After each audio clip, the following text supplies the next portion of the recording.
Bonjour à tous et bienvenue pour cette vidéo les amis. Je vais vous expliquer comment briller en prépa ECG par l'intermédiaire de 3 conseils qui, croyez-moi, peuvent changer absolument le cours de votre prépa.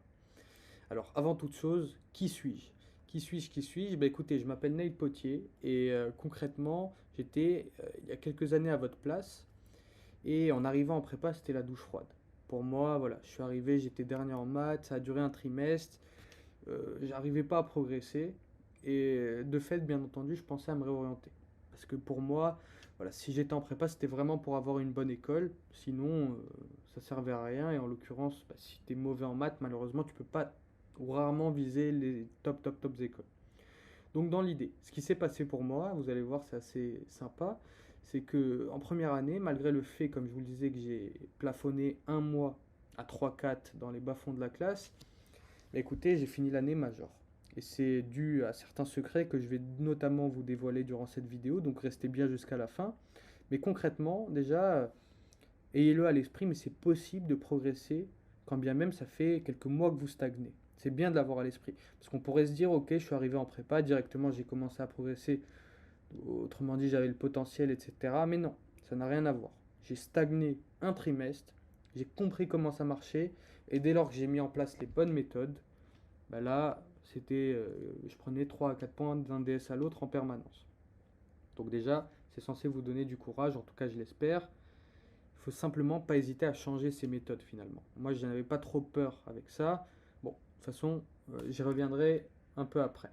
Donc, et dans l'idée, à travers ce compte, eh bien, j'accompagne des étudiants en prépa à se révéler en maths pour performer au concours. Donc n'hésitez pas à vous abonner. Voilà, ça me ferait énormément plaisir. Et d'ailleurs, si vous voulez des conseils de façon plus journalière, eh bien, j'ai un compte Instagram au sein duquel je donne énormément de valeur quasiment tous les jours. Donc je vous recommande d'aller vous abonner. Croyez-moi, ça peut faire toute la différence.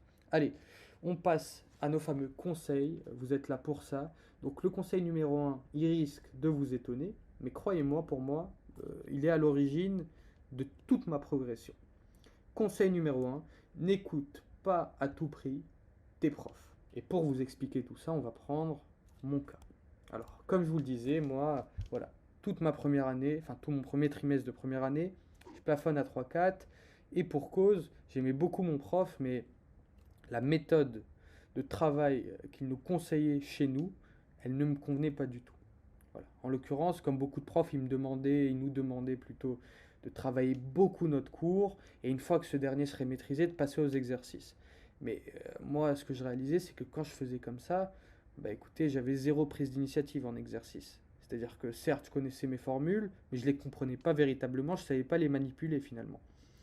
Et au bout d'un moment, je me suis dit, enfin, quand je pensais à me réorienter, etc., je me suis dit, avant de véritablement passer le pas, je vais essayer de m'écouter, de suivre mon intuition, et je me renseignais un peu à droite à gauche, et bah, tout simplement d'écouter la méthode qui, selon moi, serait la meilleure.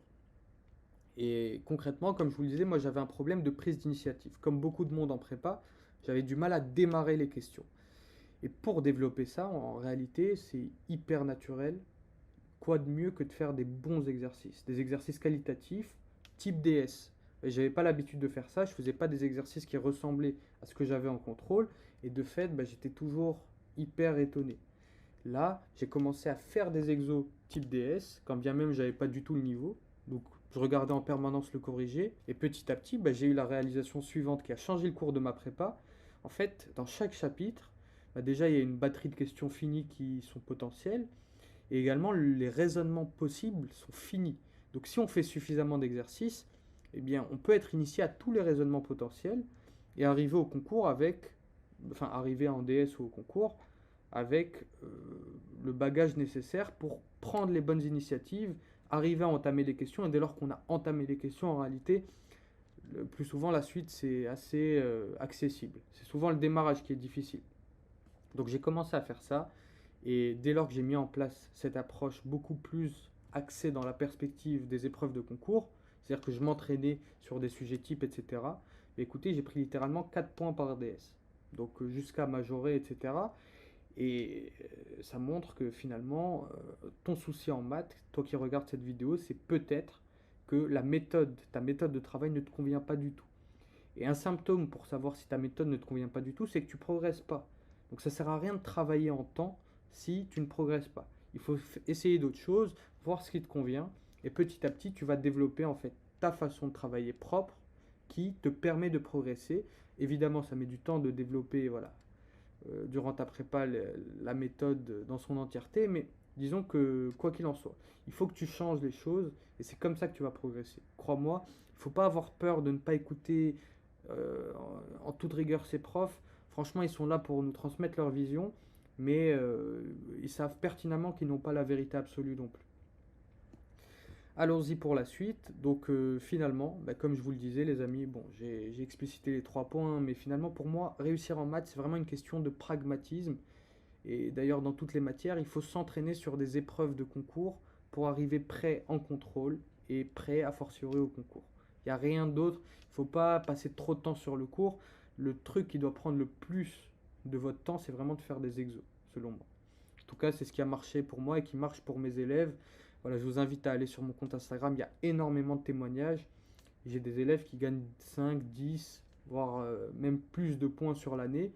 Et c'est vraiment dû au fait qu'ils aient changé radicalement leur méthode. Ils galéraient initialement, je leur ai donné d'autres clés, et très vite tu sens les progrès. En fait, moi en maths, je sentais les progrès au jour le jour. Donc déjà, si, enfin, c'est problématique si vous sentez une forme de stagnation, qu'en cours vous n'êtes toujours pas à l'aise, que vous n'osez pas participer, etc., c'est qu'il y a un souci dans votre façon de travailler. Franchement. Moi, quand j'ai mis ça en place, j'étais le gars le plus timide de ma classe en maths, hein, parce que vraiment j'allais dire que des bêtises. Et je suis devenu limite le gars le plus à l'aise. Je passais mon temps au tableau, je participais en permanence. Donc non seulement ma méthode m'a rendu plus fort en maths, mais j'ai également pris beaucoup confiance en moi par ce biais-là, dans la mesure où je participais beaucoup, j'apprenais à parler mathématiques, ce qui est différent, et c'était limite ma récréation dans la journée. Ça peut paraître gros parce que c'était l'enfer auparavant, mais c'était ma récréation dans la journée. Vous participez beaucoup dans un cours, c'est interactif, ça vous donne beaucoup d'énergie pour la suite. Croyez-le, ça fait toute la différence. Donc travaillez les maths, mais travaillez-les correctement. Conseil numéro 2, les amis, on passe à un autre conseil extrêmement utile. Donc voilà, juste simplement petite remarque avant, fichez cette vidéo. Ça ne sert à rien de regarder les choses de façon passive, vous allez oublier ce que je raconte dans 2 jours. Donc vraiment fichez-la, ça peut vraiment changer le cours de votre prépa. Allez, conseil numéro 2, les amis, l'importance de la priorisation en prépa.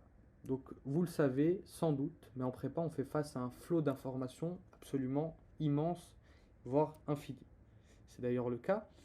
Et dans cette perspective-là, il faut être malin et savoir prioriser les choses. Vous voyez, vos profs, ils vous donnent une tonne de devoirs dans toutes les matières sans forcément se concerter. Et bien entendu, on ne peut pas tout faire, et encore moins de façon qualitative.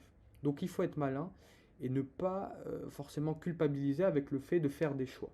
Par exemple, un étudiant qui est très mauvais en maths, qui est en première année, si il est également moyen en philo, ben, il est absolument évident que son temps, il doit le consacrer beaucoup plus à faire des maths que faire de la philo. Pourquoi? La philo, il y a un thème en deuxième année, donc en soi, la discipline change totalement. Et les maths, bah, c'est les mêmes en première ou en deuxième année. En deuxième année, la difficulté s'accentue en plus. Et c'est beaucoup plus logique, en fait, c'est beaucoup plus pragmatique de travailler les maths en première année quand vous êtes faible. Bien entendu, un élève bon en maths et bon ailleurs, il va pouvoir travailler la philo, mais il faut s'adapter à votre profil. Il faut être malin, savoir prioriser, sans culpabiliser. Sinon, on se fait du mal. Partez du constat qu'à la fin, vous avez un cours, vous avez des matières sûres, des matières moins sûres. Les maths, c'est considéré comme une matière sûre et salée. Si vous êtes bon en prépa, vous allez réussir au concours. Déjà, la philo un peu moins, mais qu'importe, il faut la travailler, bien entendu. Mais plus en deuxième année. Enfin, ça, on vous l'a tous dit, je pense. Et c'est réel. Voilà, il faut être pragmatique, ne pas culpabiliser. Si votre prof vous donne 4-5 livres à lire, franchement, c'est pas, vaut mieux consacrer ces dizaines d'heures à faire des maths qu'à lire des bouquins. À la limite, vous lisez des résumés à la fin. Ok, donc soyez pragmatique, priorisez les choses. Les maths, la GG et l'histoire, c'est très très important. En première année, les langues également. Mais en termes de volume horaire, moi par exemple, ce que je recommande à mes élèves à titre indicatif, c'est de faire environ 2 heures de maths, 2 heures d'AGG, ESH chaque jour. Et après, d'inclure des langues quand ils ont plus de temps. Quoi qu'il en soit, d'inclure des langues dans les transports, du vocabulaire, etc. Et le week-end, on travaille toutes les matières. Mais avec davantage d'intensité sur les maths, là on fait plus du 3-4 heures. Et en ESH, on peut aller vers 2h30, 3 heures. Ok? Donc voilà, soyez malin. C'est tout ce que j'ai à vous dire. Et ne culpabilisez pas si vous ne respectez pas à la lettre les devoirs de vos profs. Vous avez un concours et c'est ce qui compte véritablement. Allez, conseil numéro 3 qui est très très intéressant mais qui ne le paraît pas comme ça quand je vais le dire, travailler de façon pragmatique. Alors je vais m'expliquer tout de suite parce que ça paraît bateau dit comme ça, mais les amis, vous avez des épreuves de concours à la fin. Vous avez des dissertations voilà, en matière littéraire, vous avez des annales, enfin vous avez des exercices de maths en maths, et en langue, vous avez des essais de la traduction. Donc concrètement, votre façon de travailler, elle doit vous faire progresser dans chacun de ces exercices. Il y a énormément de gens qui en histoire et en éco vont faire qu'apprendre leur cours. Mais apprendre son cours, ça ne fait pas progresser en dissertation. Et vous êtes noté sur une dissert, donc il faut être malin. Moi, ce qui m'a permis de briller en éco, j'ai eu 18, 17 et 15 alors que j'étais très irrégulier en première année, bah, c'est de faire une tonne de sujets. Alors, encore une fois, faire des sujets, ça ne veut pas dire prendre 4 heures et faire une disserte. Non, faire des sujets, ça veut dire raisonner. Je prenais un sujet d'anal en lien avec le chapitre que j'avais travaillé durant la semaine. J'allais faire un plan détaillé avec intro rédigé en 1 heure, en condition, comme si j'étais en DS.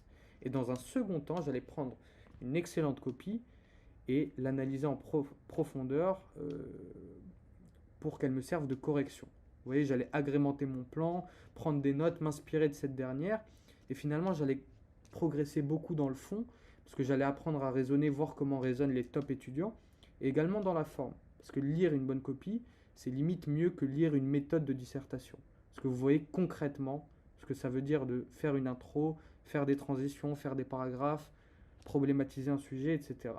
Donc voilà les amis, travaillez dans la perspective du concours. Si votre méthode de travail ne vous permet pas de progresser d'un DS à l'autre, d'un DS à deux, trois autres, on va dire, parce qu'on peut toujours se ramasser, on n'est bien entendu pas forcément régulier comme ça, mais dans l'idée, si vous voyez que vous ne progressez pas dans l'exercice du concours, changez d'approche, peaufinez-la, et c'est assez simple en réalité, on a des épreuves, on a des annales, donc on sait ce vers quoi on doit tendre. On doit juste s'entraîner dans cette perspective-là. Bon, voilà. J'espère que cette vidéo vous aura plu. Croyez-moi, il y a énormément de valeur. J'aurais rêvé qu'on me dise ça en arrivant en prépa. J'espère que vous le percevez en tout cas. N'hésitez pas à vous abonner. Croyez-moi, il y aura d'autres contenus qui arrivent. Et d'aller faire un tour sur mon Instagram parce que je partage énormément de valeur de façon beaucoup plus régulière. Allez, je vous souhaite une bonne semaine, une bonne fin de week-end et à bientôt.